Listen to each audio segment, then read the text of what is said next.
right, thank you so much. It is great to be here. So last year I was at Confluence, and I remember sitting, I'm not kidding, I remember sitting during Damon's session and thinking, man, I'm so glad I don't have to follow that guy up, because he's like awesome and engaging, and here I am, 1 year later. So it's great to be back in Oklahoma. It's great to be at Confluence again.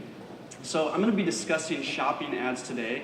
And my objective here is whether this is a completely new topic to you, or whether you've been doing this for a little bit, that you'll be able to take away some tips. There are undoubtedly going to be questions that you have, so grab me after the talk, or even better, reach out to me on Twitter. That's where us introverts unite, right? Separately in our own homes. So reach out to me on Twitter, and I'll do my best to answer any questions that you have. I will also have my slides and really kind of a repository of links in an article of all the articles that I'll mention in a link at the end that you can get as well.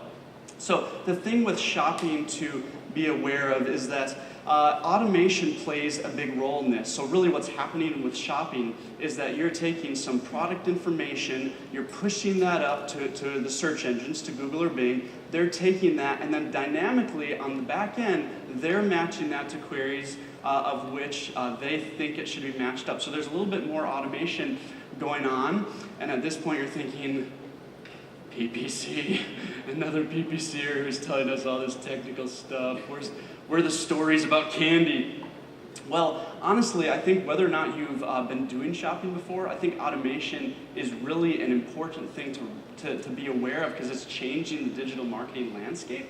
And I would submit to you that in terms of automation, Google and Bing have been running automation with shopping for actually a few years. So it can be good just to be aware of what's going on the back end as one example of a way that we as advertisers can work with automation, not just against it, all right, or not be bowled over by it. That'll happen in a few years, and then we're out of jobs. But for now, we can still work with this, all right? So in terms of shopping, what we're going to do today is we're going to look at 4 key aspects. We're going to check out the placements, where these ads are placed, how to get the product information up with our feeds, how to set up those campaigns in Google or Bing, and then what we can do kind of after the fact. So let's get into it. Let's get rolling. We have a lot of material to go over. So placements, if you are completely unfamiliar with shopping ads, basically where they show up is in Google or Bing. They're going to show up now primarily at the top of SERPs. If you've ever seen those images with the price, the reviews, those are shopping ads. So that's what we're discussing today. They're also in the shopping tab, obviously, in Google, and Bing has recently announced that they're going to be moving forward with the shopping tab as well. Unfortunately, at this time, in terms of data, there's actually no way for you to tell when your products show in the shopping tab and when they show on the SERP. So just be aware of that factoid that tells you can't do anything about it. There also are search partners to be aware of with shopping. Target is one example. On Target product pages, you'll see those product ads at the bottom. That's actually sourced by Google. And then we have this new interesting, it could be good, let's see what happens test that Google is running in some accounts, where they're actually allowing you to show basic shopping ads, not dynamic remarketing, but just shopping ads on the Google Display Network as well, on GDN. So instead of tying it with search queries, they're tying it in with some of the other factors there. So that could get a little interesting. It's worth watching. It's worth being known that is happening. Okay, so that's where the ads are showing. How do we get this product information up? So with shopping ads, the way it works, it's a feed-based system. So you're taking the product information you have, you're putting it in a feed, and then you're going to be pushing it to what is called Merchant Center. So Google and Bing both have a Merchant Center. That is like the mediator. They're the ones that decide that your product should be disapproved for random reasons or what have you. But if you get everything good and all of the product data is good, then it says, okay, now you're eligible to show, and then you actually control the placement in AdWords and Bing. So there's kind of those 3 important steps to shopping ads. If you're looking at how do we push up a feed, if you're a small SMB, smaller crew, then probably checking out using just a spreadsheet through Google Drive is a good idea, because you can integrate that with Google Merchant Center, GMC, fairly easily and keep up with it. You can also use one of your e-commerce platforms like Shopify or BigCommerce. They oftentimes have apps that integrate pretty seamlessly with GMC as well. If you're part of a bigger team, like start getting the coffee and whiskey and bribes ready, because you are going to have to work with your dev team. And as I found, dev teams generally don't prioritize Google Shopping stuff. So just as a heads up, but that might be an important thing that you'll have to work with them about. And then really, for any of these, you can always use a third-party feed provider as well. And there are lots of different providers. They offer different things. Some of them, like a Feedonomics, is actually going to help optimize things like titles. Some of them, it's more about just getting the product information, getting it into the right format, and submitting it. But that can be a good option, regardless of the size. So there's lots of options. Check out them online. In terms of the feed, it is composed of fields, all right? So you have these feed fields. There's required and there's recommended fields. The required fields, as you would expect, have to be filled out if you want your products to show. And a lot of times I'll have people ask, which field should we update in recommended? And again, keep in mind how the system works is that Google or Bing is taking the product information and saying, hey, here's the information the advertisers told us about. Here's a search query. Okay, we can put those together. So they're doing that on the back end. So generally, the more information, as long as it's good information, the more information you get up, the better. But if you're like me and everyone else on the planet, you probably aren't sitting around all day thinking, gee, I can't wait to optimize my fields, all right? So if you're looking for kind of the best bang for your buck, these are the 4 fields I would suggest investing good optimization time in. Title and description, I think they kind of work together in terms of how you optimize them. And I like to jokingly say it's kind of like old school SEO keyword stuffing, except it's not really, but kind of, all right? So basically with titles, it is important to know that word order has been evidenced to matter. So Perna works with Bing, and she's even said on Twitter, we had a conversation recently, and she said actually even make sure that in the first 35 characters even, that you get kind of the top keywords that you want in there. So word order matters. But the problem then is, well, like word order matters, like what kind of words do we need to get up there, right? And this is where it kind of gets into both, there's data behind it, and then you also have to still be a marketer and think through what people are searching for. And so one of the things I like to do is hop into Keyword Planner and see like what volume of searches we're looking at to test my titles out with. So as an example, I love Lego Star Wars sets, right? I'm trying to like collect them for my office and build that out over time. The new Millennium Falcon looks awesome, $800. So maybe that big client someday, all right? But this could be an example of something where you go in and you say, hey, from what Keyword Planner is telling me, if we move Lego to the front of the title, that could result in more impressions, all right? Now, again, this is not exact science, all right? I should say this is marketing, all right? But you know what I mean. There might be some level of like, that's gonna move the needle and get you new impressions. It might not. Keep working at it. Keep trying to find different keywords to get into your title and your description. And then price. Okay, so price is an interesting one because in some ways, this is almost the most important field in your feed. And in other ways, for us marketers, there's not a ton that we can do to control that because it's going to be controlled by, especially by your client, or there's all different things that work into that, right? Product cost and shipping and all that.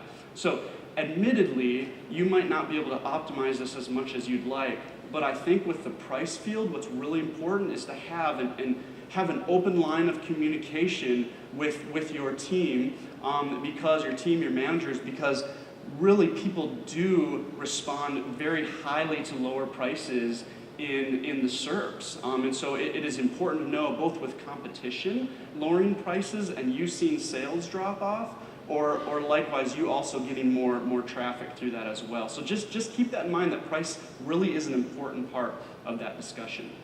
All right, and then images. Should you test images? Yes, okay, test everything, all right? This is marketing. So do test images. What I've found is that overall, I think one of the key things to remember about testing images with shopping is that standing out is really important, all right? So standing out can, in the SERPs, can sometimes set you apart from those competitors and get you those clicks and all that, all right? So one of the funniest movies I've seen in a while, Masterminds, if you haven't seen it. I was dying at that engagement session part.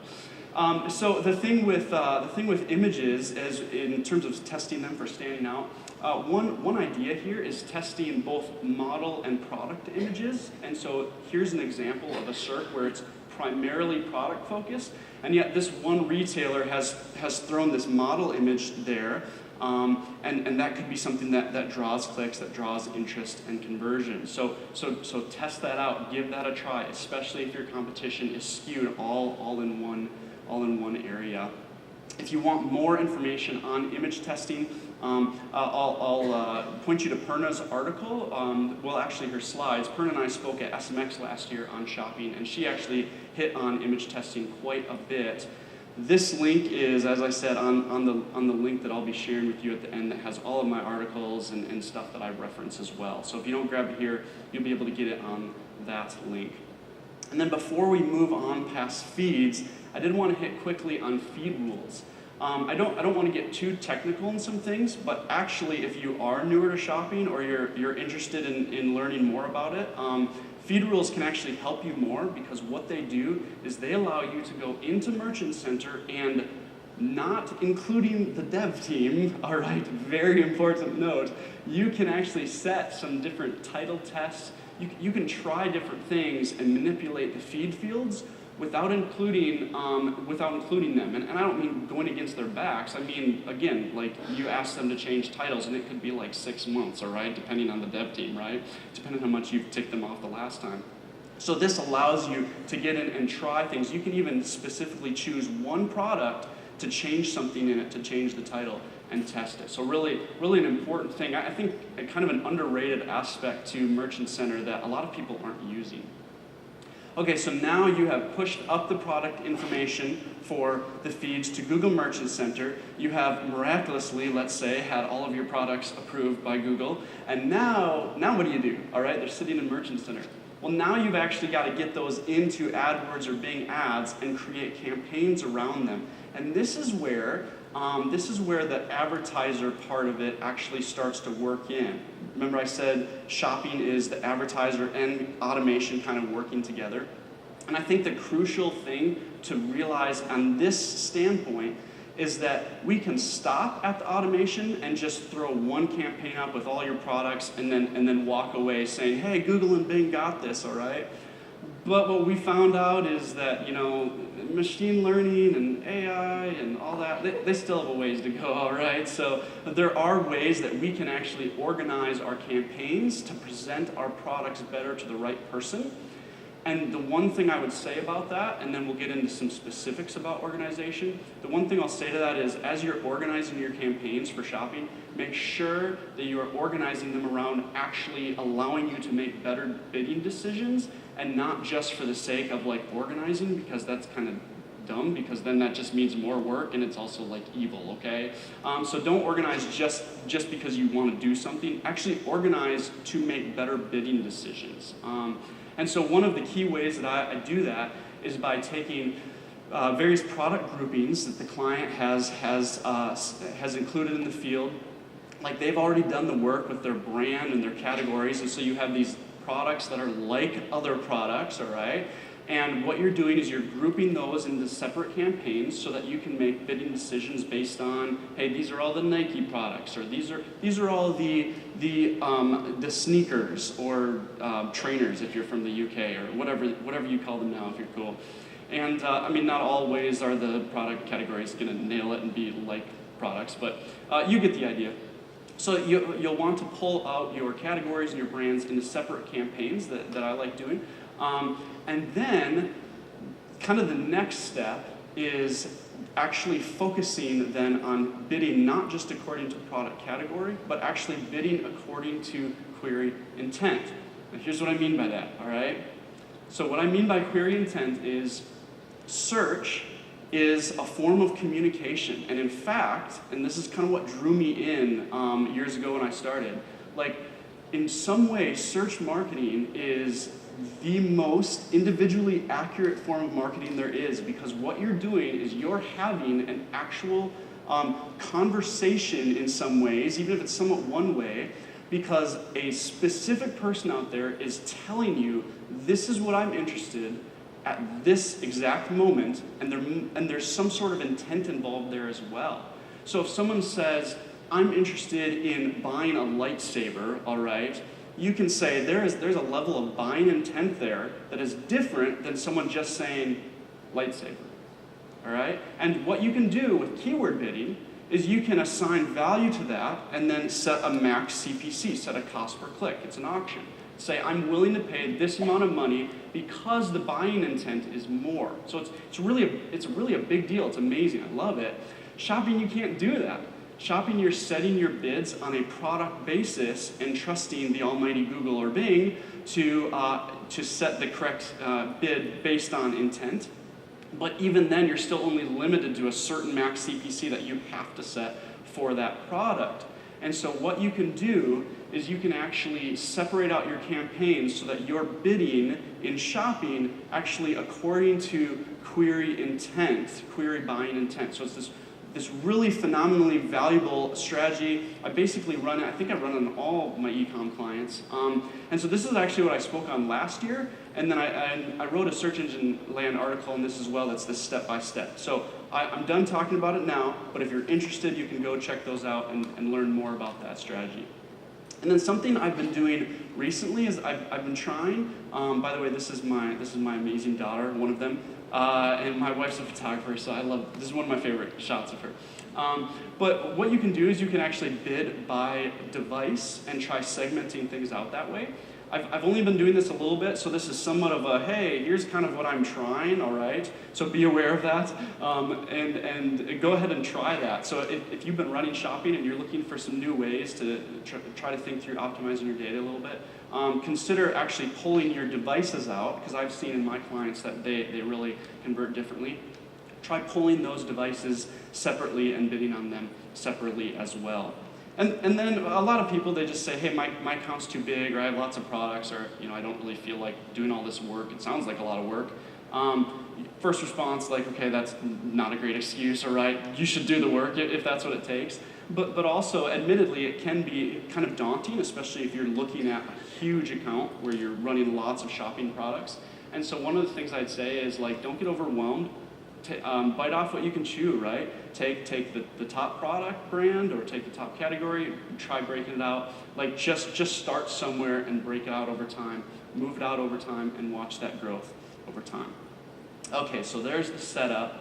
Here is then finally what to do after you've been running your ads. So we took the product information, we pushed it up, we set up our campaigns in AdWords, and now what do? We can just sit back and watch Google and Bing do their thing, or we can assist as we definitely need to.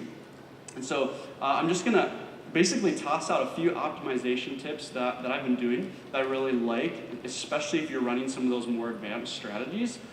What I've found is that search terms reports, which is the report that allows you to see this is actually what people are searching for and finding my product. So the search terms report, especially the more advanced you get in your shopping, it's even more important. There are times when the automation of Google and Bing just completely gets this wrong, like queries, and so you do need to be on top of adding negatives and excluding those. And then bidding. There are a few bidding tools out there for product groups, but there's not anywhere as much as there are for for AdWords search. And so one of the things that I like doing is actually using filters within the AdWords UI that you can set. So all you're doing is basically setting this, you're kind of creating your own rules in some ways. It's just basic algorithms, right? So you're saying this is the ROAS that I want to hit. It should have at least this many conversions in the past 7 days, this much cost. And then you set that, and then you can save that. Those are your top products, and then every week you can go in and just and set that filter, immediately see what those products are, and be adjusting bids that way. So it can be a way to do that. And then income level targeting is another thing that I've been looking at recently. So I think a few other people have hit on this in their presentations, and what this basically does is allow you to see out there who Google has identified as falling into a certain income level. Again, these are not hard and fast. These are not hard and fast categories, all right? But it is kind of this general, this helps us see generally what people in different income levels are at. And what I found with shopping, especially if you have products that are geared more towards a higher end client, if you will, then it might be worth initially pulling these out in your geolocation area. It might be worth pulling them out and seeing on 0% bid modifiers what's happening, and then reacting to them with maybe with lower bids for the lower income tiers for your high-end product. You might be surprised sometimes, actually the top tier, the top income audiences, sometimes they don't always run to purchase the higher end products like you would think. So just be aware that that is a great option if you're kind of looking for that next step of, hey, how can I optimize my shopping campaigns? And then finally, and this is my last point. So finally, others have talked on this, and that's been awesome. In fact, I've been pleasantly surprised, and it's been awesome to see how many people are talking about attribution. I think even from conferences from like a year or two ago, here at Confluence, it's been awesome to see this is on our mind as digital marketers, and that's good. We're still trying to figure it out, and repetition is the key to learning. So with shopping, attribution is really crucial to keep in mind. And if you remember, attribution is just basically asking the question, what source is sending the sale, okay? So how should we credit the sale between the channels, between whatever's sending traffic? So analytics and Google Analytics, and then some other analytics providers as well, are often going to be default of last click or last non-direct click attribution. And simply what that means is the last place to send the traffic is the one that gets 100% of the credit.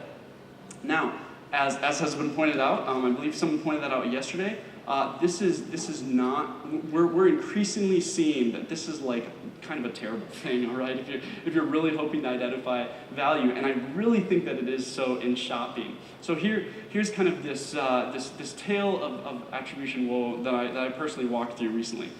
Brian Garvin is a great guy. He works at Purple Mattress. He's the PPCer there, and he's a good friend of mine. He actually has had a couple brain surgeries, and then recently he just got into a car accident. So if you think about it, send him some thoughts or prayers. Brian's a great guy, though. Who has ever heard of Purple Mattress, out of curiosity?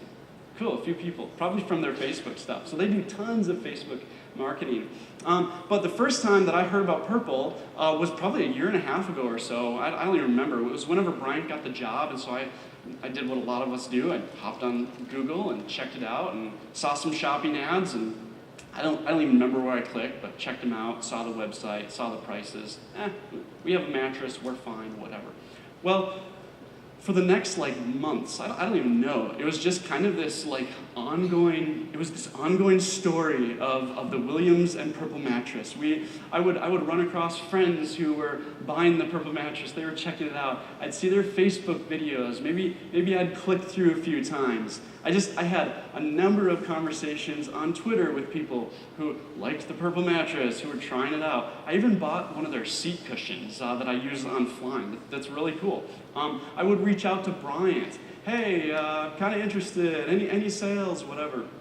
And so in last January, my wife and I purchased a house and moved in, because we're really dumb like that, because we move in the north. I'm from Montana, by the way, and I don't know why you would move in January in Montana, but we did. We liked the house. And so one of the things that we did is in our new neighborhood, there's this guy who designs custom barnwood bed frames, all right? So my wife loved it, she wanted one. So we got it, but we told him, hey, we have a queen mattress now, but eventually we're gonna buy a king mattress. So can you make this king bed frame, all right? And he said, sure. So we installed it, we got it into our bedroom, and then we put our queen mattresses on thinking, well, someday we'll buy a king, whatever, we're too busy right now. So, like idiots, all right? So like for months, what we've done, like every flippin' night, is to bang our shins on the extra piece of this frame that sticks out past your queen mattress. And I know that's probably the most first world problem you'll hear all week, and I'm sorry, but man, it's a pain, all right? So that, other factors, everything about our path with purple, right, that involves tons of different things, is like kind of pushing us in a certain way, all right? So I even reached out to Brian and said, hey, you're running a deal. This was in May, all right? So from May until about August, every time we'd like bang our shins on the bed, we'd go and visit Purple and say, hey, is there a deal? We signed up for their email marketing. We were like locked in their funnel for like a year and a half. And then finally in August, I was on this camping trip with my son and a friend, and I don't even know how we got to talking. We started talking about mattresses. I told him, hey, I'm interested in this purple mattress, whatever. And for some reason, like the little sale thing clicked, all right? And I got my phone out and I punched it in to see. And started punching in the sales stuff, but I didn't have my wallet. It was back in the tent. So whatever, I put my phone away. The next morning, I am rolling up the tent.